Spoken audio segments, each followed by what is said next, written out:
Agora, o nosso próximo passo é trazer esses valores de fluxo de caixa a valor presente, também considerando esse custo de capital, pois esse retorno é projetado para os anos futuros. Como queremos saber o valor da empresa hoje, atual, para fazermos o preço justo, devemos trazer esses fluxos de caixa futuro para valor presente, considerando, nesse caso, o custo de capital de 10%. Vamos fazer, então, uma fórmula aqui para que o Excel nos traga de forma automatizada o valor presente desses fluxos futuros, considerando os fluxos projetados de 2024, 25, 26, 27 e também o fluxo de caixa projetado em perpetuidade. A fórmula, lembrando, ela será o valor do fluxo de caixa do ano dividido por 1 mais o custo de capital, ou seja, o retorno exigido, que nesse caso utilizamos como 10%, elevado a 1, porque 2024 seria um ano à frente do valor que estamos calculando. Claro que atualmente, quando eu gravo esse vídeo, já estamos em 2025, mas considerando o último fluxo de caixa divulgado da empresa, que seria o ano de 2023. Projetamos o fluxo de caixa de 2024, trazendo a valor presente, baseando num custo de capital de 10%.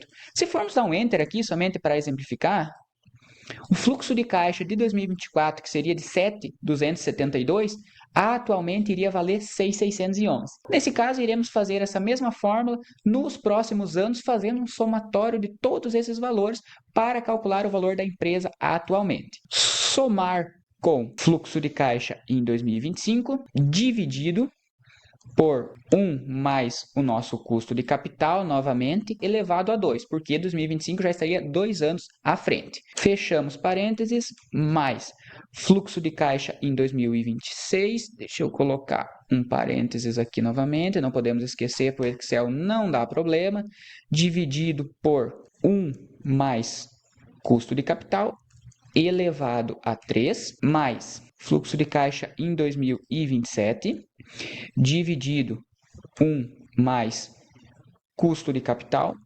elevado a 4, mais o crescimento em perpetuidade, que nesse caso já fizemos o cálculo, considerando o custo de capital dos mesmos 10%. E damos um Enter, chegamos no valor atual da empresa de 130 bilhões nesse caso, visto que usamos os valores em milhões, diminuindo os zeros para ficar de forma um pouquinho mais simples o cálculo. Então, o que significa esse valor?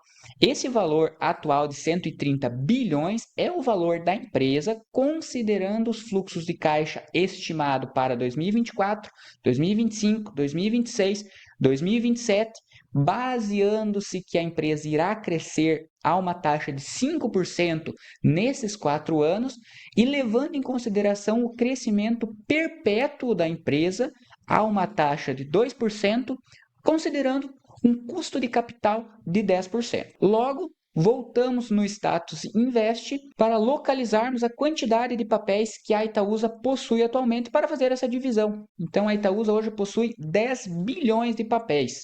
Vamos colocar 10.844, levando em consideração as casas decimais que estamos arredondando, 10.844. Essa é a quantidade de ações que a empresa tem. Logo, no preço justo, iremos dividir o valor da empresa atual pelo número de ações. Portanto, chegamos a um preço justo de 12,02 para Itaúsa 4. Atualmente, ela está sendo cotada a 9,48, um valor um pouquinho acima do valor de mercado, mas, claro, considerando esses parâmetros.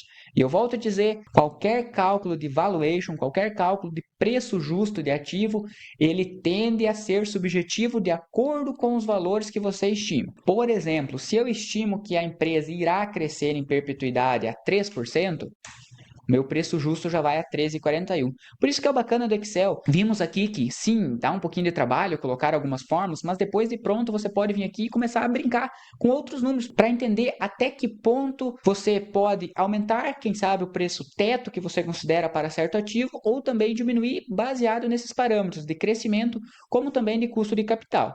O custo de capital estimamos em 10%, mas vale ressaltar, esse custo de capital ele vem de uma partezinha aqui de quanto a empresa tem de dívida, de quanto a empresa possui de risco como também do retorno exigido pelo acionista. Se levarmos em consideração uma taxa média livre de risco, nesse caso a Selic de 12%, por exemplo, por consequência, o retorno exigido pelo acionista será bem maior que 10%. O custo de capital que iremos considerar, obviamente, levando em consideração todos os demais fatores, mas de forma resumida nesse exemplo, se considerarmos 12%, o preço justo da ação já cai para 10,84, um valor um pouquinho mais próximo da realidade atual da empresa que está sendo acotado a 9 e alguma coisa. Outros fatores também que não estão sendo levados em consideração. Questão de dívida. Esse fluxo de caixa também é um fluxo de caixa estimado para o futuro, mas não estamos levando em consideração a dívida que a empresa tem. Portanto, pessoal, como eu citei, o fluxo de caixa descontado ele é uma excelente forma de precificação, porém ele envolve um grande número de fatores que devemos pontuar de forma mais específica possível para chegarmos a um resultado mais próximo da realidade. Nesse exemplo, como forma mais simples e objetiva de demonstrar como é efetuado o cálculo, eu fiz de forma resumida o custo de capital. Mas se você quiser se aprofundar, levar em consideração a dívida, o custo de capital da empresa, a proporção do patrimônio da empresa entre capital próprio e capital de terceiros, como vimos nessa fórmula do custo médio ponderado de capital, levar em consideração a fórmula do KPM, calcular o retorno exigido, calcular o beta da empresa, fazer de forma um pouquinho mais detalhada, esse número, obviamente, ele vai ser divergente de 12%. Ele pode ser mais, pode ser menos, a variar conforme o crescimento em perpetuidade que você coloca, ao crescimento esperado para esses próximos anos. Então, pode ter gente que vai colocar um crescimento esperado de 10% para os próximos anos. O preço justo já sobe R$ 3, é 30% a mais do que calculamos. Podemos ver que varia bastante. Ele dá bastante discrepância baseado no crescimento esperado para a empresa nos próximos anos, crescimento projetado da empresa em perpetuidade e o mais importante, pelo menos um dos mais importantes, que é o custo de capital considerado no cálculo, levando em consideração o retorno exigido do investidor, como também a proporção de patrimônio da empresa, seja dívida, seja capital próprio. Fazendo então um fechamento, pessoal, é sim um modelo de precificação um pouquinho trabalhoso, um pouco chato e que tende a dar divergência conforme os parâmetros utilizados.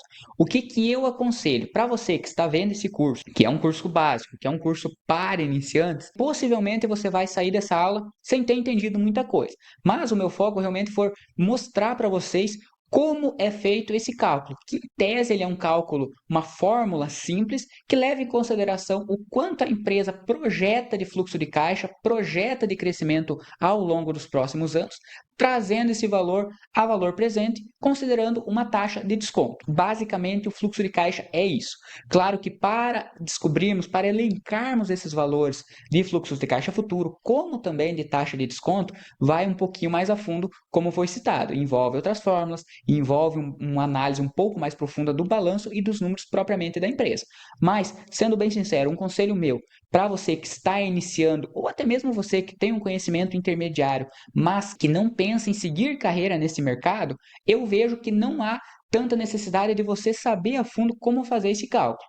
Obviamente, se você tem interesse em saber calcular na prática, o modelo de fluxo de caixa descontado é uma excelente forma. O modelo de Gordon, o modelo de dividendo descontado, como iremos estudar um pouquinho mais à frente, também são ótimas formas de valuation, ótimas formas de precificação, mas que poderá exigir um pouquinho mais de trabalho por parte de investidores que estão iniciando. Por mais que possamos ter algumas planilhas automatizadas que fazem esse cálculo de forma rápida e simples, mas quem busca essas informações, quem estima um crescimento esperado, tanto em perpetuidade como também um custo de capital, um retorno exigido, somos nós investidores, somos nós analistas. Sempre haverá um pouquinho de subjetividade e também estimativa. Como citado, esse cálculo é um cálculo baseado em projeções.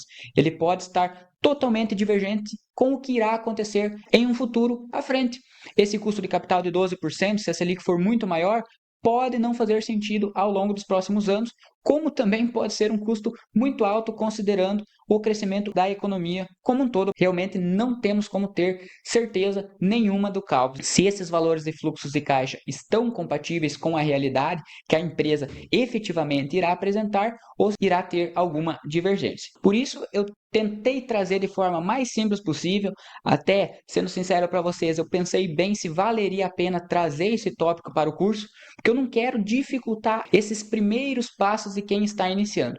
O curso todo foi baseado com conhecimentos de básicos a intermediários, mas esse módulo eu quis trazer como forma, resumidamente, de mostrar para vocês como é feito o cálculo de preço de determinados ativos. Iremos ver o modelo de Gordon logo adiante, é um modelo bem mais simples e, claro, tem outros muitos modelos de precificação, modelos de valuation que são mais simples comparado ao modelo do fluxo de caixa descontado. Mas, atualmente, ele é um dos modelos mais utilizados e tende a ser um modelo mais assertivo. Por quê? Porque é levado em consideração muitas informações que afetam, que trazem um número mais dentro da realidade possível. Claro que nesse cálculo eu tentei simplificar ao máximo para realmente não causar muita confusão para você que está vendo esse conteúdo pela primeira vez, mas somente para você saber de forma geral como é feito o modelo de fluxo de caixa e também deixar essa sugestão que, se você pensa em buscar seguir essa carreira ou ter um conhecimento mais aprofundado, o fluxo de caixa é sim uma excelente forma, dá para se aprofundar muito, entender mais a fundo essas demais fórmulas aqui que eu deixei como sugestão, para ter, dentro do possível, um cálculo mais assertivo, mais dentro da realidade estimada para a empresa. Agora, se você não pensa em se aprofundar mais nesse sentido, tendo uma noção geral como funciona, já é mais que suficiente. Basicamente, a planilha que tem lá no site de preço teto, ela já leva em consideração alguns cálculos usando o modelo de fluxo de caixa descontado, usando o modelo de Gordon também, analisando demais indicadores fundamentais, tanto de ações como também de empresa. Ou seja, você que não quer se aprofundar nesses modelos de precificação, não tem tempo para buscar e fazer efetivamente cálculo a cálculo em cada ativo que você investe, você já vai ter a planilha pronta. Mas essa aula prática, fazendo um cálculo de Itaúsa, foi somente para mostrar para quem tem uma curiosidade da onde que vem esse preço teto de determinados ativos. Então, o modelo de fluxo de caixa descontado, assim como o modelo de Gordon, que iremos estudar agora na próxima aula, nos traz essa projeção, essa previsão de crescimento futuro estimado para a empresa, para que chegamos a um valor justo nos dias de hoje para determinado ativo.